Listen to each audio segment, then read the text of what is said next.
James, just to get us started, obviously the season has come to an end. If you want to just reflect on that and then sort of get to the business at hand as you move forward and what the priorities will be this offseason. Yeah, I mean, obviously, I think for us, really proud of all the players and really proud of the way the season went. I think when you look back, so many positives. I think when you look at the TWC to beat Bayern Munich, to have a game like that, for the players to perform through the course of the year and set a record points total for an expansion team, especially given the pretty restricted expansion rules that we went through, I think was great. So I think we're incredibly proud of all the players and just really excited about the off season. I think we've got a great foundation to be able to build upon. We're obviously working through a process of selecting a new coach. So yeah, just really excited and looking forward to building on what has been a great year for racing. I guess to start, James, where are you all in that process of searching for a head coach? Have you narrowed it down, or where do you stand? Yeah, I mean, we're getting there. We feel as if we've got, I would say, shortlist now that we're going to start to interview in the coming days and week. I think that's probably the biggest thing for us is, again, wide-ranging search. I think that the hardest thing is when you're going through a search like that is to make sure that you're leaving no stone unturned, and I think that's been the biggest thing for us, is to make sure that we have a really extensive search. That short list, when you say interviews, are there like another round of interviews and follow-ups? Yeah, there's multiple layers to it. Obviously, I mean we've interviewed so many candidates, and then obviously we whittle that down, but they'll be coming back for second and third interviews for sure. That's the big thing. When it comes down to coaching, to the coaching search, what's the likelihood of someone being an internal hire, or are you looking completely outside of Yeah, I mean, I wouldn't be dismissive of anyone internally. I think one of the things we take great pride in, if you look at how Danny went from an assistant and then was able to take that on and did great. So I wouldn't be dismissive of anyone internally. I think what we're trying to find is the best person that fits that criteria, and I think that's the biggest thing that we're looking for, is that we have a very sort of set way that we feel we know will bring success, and it's really important that the individual is capable of delivering that. Would Mario Sanchez possibly be a candidate, or does he not? Yeah, I need to get with Mario and have some more talks. I mean, I want to put on record, our thanks to Mario. I mean, he did a phenomenal job, and I think he's, in a short space of time, he's built up a tremendous amount of trust with the players. So I think for us, it's a case of sitting down with him and trying to figure out what it is he wants to do. He's done a great job with the academy.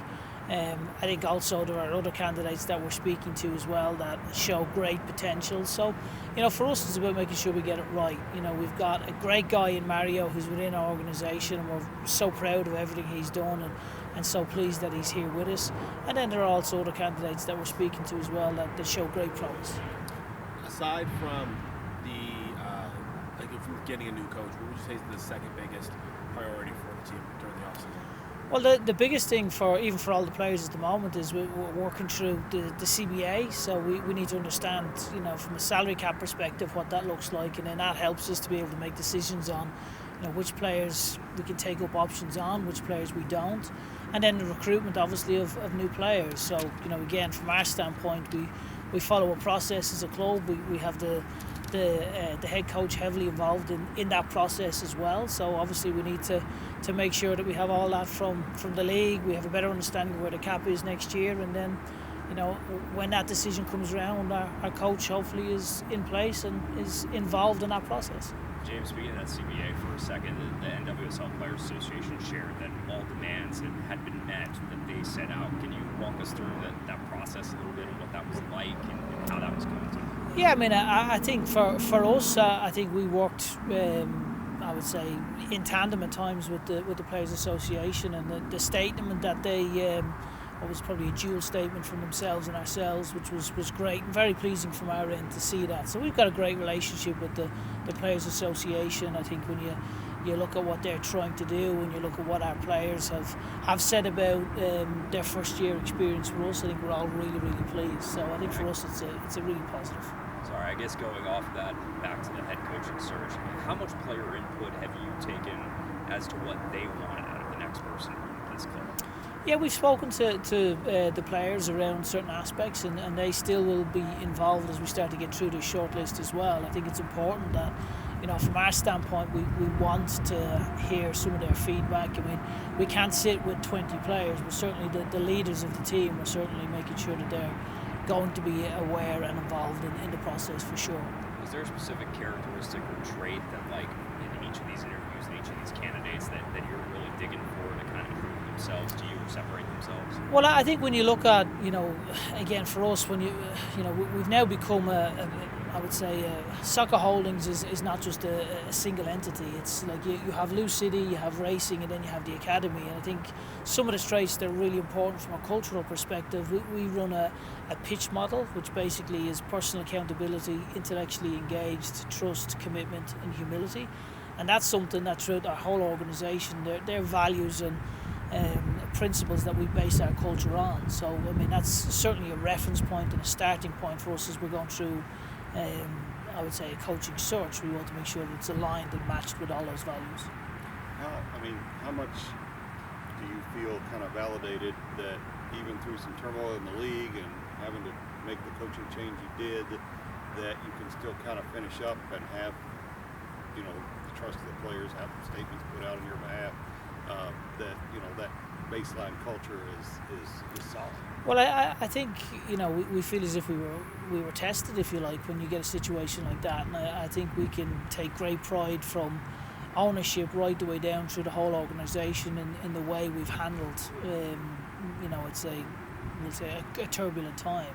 And to your point, I think it speaks volumes for us that we have the PA coming out making a joint statement. It speaks volumes for us that we have players that are delighted with their first year, and I think you only have to look around and see the experience that the players have had, the infrastructure that's in place. So I think from our standpoint we have a great foundation to be able to spring forward, and that's something we want to make sure during the off season. Now we add some nice pieces, and we make sure we make the right hire and get people in the right places, and then look to have a great 2022.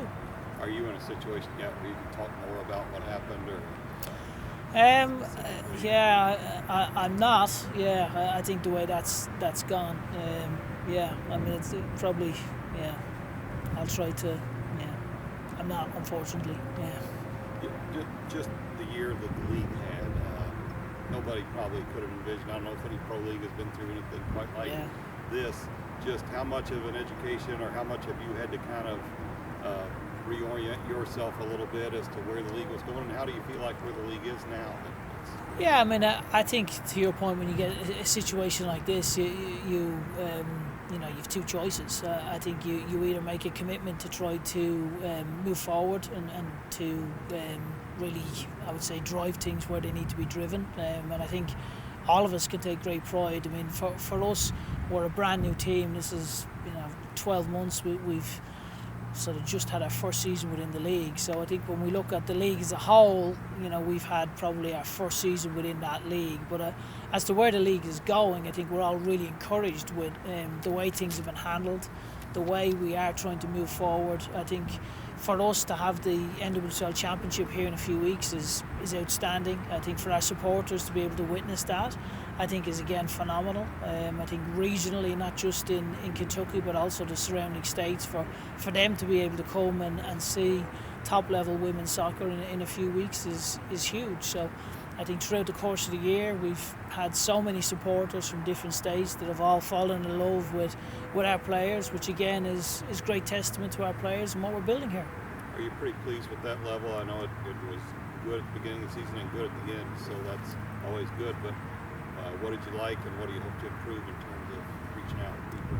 Yeah, I mean, I think for us, again, we feel as if we've the supporters throughout the course of the season have been outstanding. I think probably the pinnacle will be the TWC. I mean, I think when you look at that particular day, the way the atmosphere was to obviously win against Bayern Munich, it was just absolutely incredible. I think for the supporters, I think they've referenced how special that was for them to be able to play a top European team in year one and to win. So I think for the supporters groups, we've had multiple meetings with them as well, and we've been as transparent as possible with as many things as we can be, and we want to enhance the relationships which we have with our supporter groups and our supporters.